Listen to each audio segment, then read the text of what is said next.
Halo, selamat berjumpa dalam pelajaran ekonomi. Pada video kali ini saya akan menjelaskan tentang perdagangan internasional. Kita mulai dengan definisi perdagangan internasional. Perdagangan internasional adalah perdagangan yang dilakukan oleh penduduk suatu negara dengan penduduk dari negara lain atas dasar kesepakatan bersama. Perhatikan ilustrasi berikut. Misalnya ada pihak yang pertama sebagai penjual, lalu pihak yang kedua sebagai pembeli. Mereka bertemu di online store gitu ya, melalui media internet. Mereka bersiap untuk melakukan perdagangan internasional. Tetapi sayangnya pihak penjual berada di Indonesia dan pihak pembeli berada di negara Cina.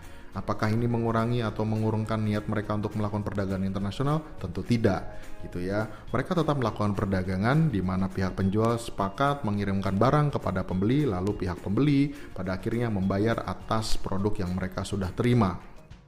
Siapa saja yang bisa melakukan perdagangan internasional, bisa individu atau perorangan, atau suatu perusahaan, atau negara. Dan mereka bisa melakukan antar perorangan dengan perusahaan, perusahaan dengan negara, atau negara dengan perorangan.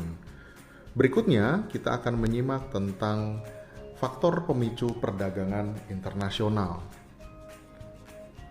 Faktor pemicu yang terbesar adalah perbedaan sumber daya alam. Maksudnya adalah seperti ini. Jadi misalnya Indonesia kaya akan rempah-rempah gitu ya, tetapi negara Inggris tidak memiliki rempah-rempah atau sedikit sekali rempah-rempahnya. Apakah masyarakat Inggris tidak mengkonsumsi rempah-rempah? Tentu tidak. Mereka bisa mendatangkannya langsung dari Indonesia. Dari sini kita bisa tahu bahwa perdagangan internasional bisa disebabkan dikarenakan adanya perbedaan sumber daya alam. Faktor pemicu yang kedua yang kita sebut sebagai selera, gitu ya. Maksudnya apa sih? Bahwa dalam suatu negara masyarakatnya sangat banyak, seleranya pun juga bisa bermacam-macam. Asumsikan seperti ini, bahwa kalian ingin memakan sebuah apel atau ingin makan apel gitu ya. Di Indonesia kita memiliki yang disebut sebagai apel Malang, apel asli Indonesia. Tetapi mungkin dikarenakan kalian tidak terbiasa, gambaran apel itu berwarna merah, manis, ya mungkin yang ada adalah apel dari luar negeri. Gitu ya, maka kita mau nggak mau harus impor dari luar negeri. Nah dari sini selera seseorang bisa memicu terjadinya perdagangan internasional karena di suatu negara belum tentu barang yang diinginkan atau barang yang sesuai dengan selera belum tentu ada di negara tersebut. Jadi harus didatangkan dari luar negeri. Yang ketiga yang kita sebut sebagai penghematan biaya produksi atau biaya yang lebih murah. Sebagai contoh, misalnya apakah Indonesia tidak bisa menciptakan pesawat tempurnya sendiri? Tentu bisa gitu ya. Apabila Indonesia meminta PT Dirgantara Indonesia membuat pesawat tempur, mereka pasti menyanggupi. Tetapi ada beberapa pos biaya yang membuat pesawat tempur yang dibuat di Indonesia harganya akan lebih mahal daripada kita membeli dari luar negeri.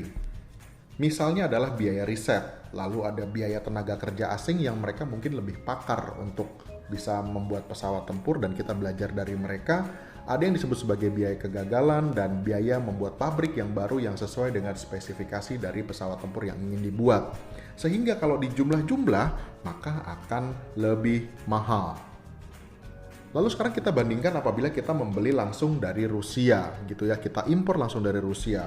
Mereka pabriknya sudah lama berdiri. Karena sudah lama dan berpengalaman, maka mereka akan minim kegagalan. Tenaga kerjanya sudah bekerja lama di sana sehingga mereka memiliki efisiensi kerja yang tinggi. Ketika sudah dihitung secara total, maka kos biayanya akan lebih murah.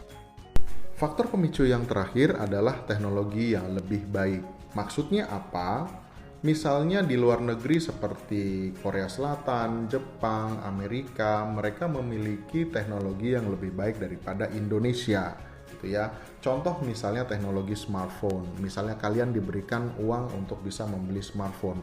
Apa yang akan kalian pilih, gitu ya? Indonesia memiliki brand-brand lokal gitu ya, salah satu contohnya adalah Polytron. Tetapi ketika kalian memiliki uang, saya yakin kalian tidak akan membeli Polytron. Yang akan kalian beli mungkin iPhone atau Samsung yang memang pada akhirnya harus kita impor langsung dari luar negeri gitu ya. Teknologi yang lebih baik membuat permintaan barang-barang teknologi muncul dan harus didatangkan langsung dari luar negeri. Jadi dapat disimpulkan bahwa yang namanya perdagangan internasional adalah perdagangan yang melibatkan penjual dan pembeli antar negara.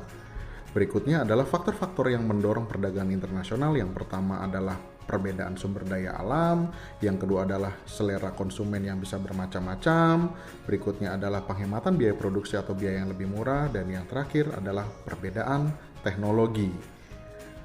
Demikian pembelajaran kita untuk hari ini. Terima kasih. Sampai jumpa.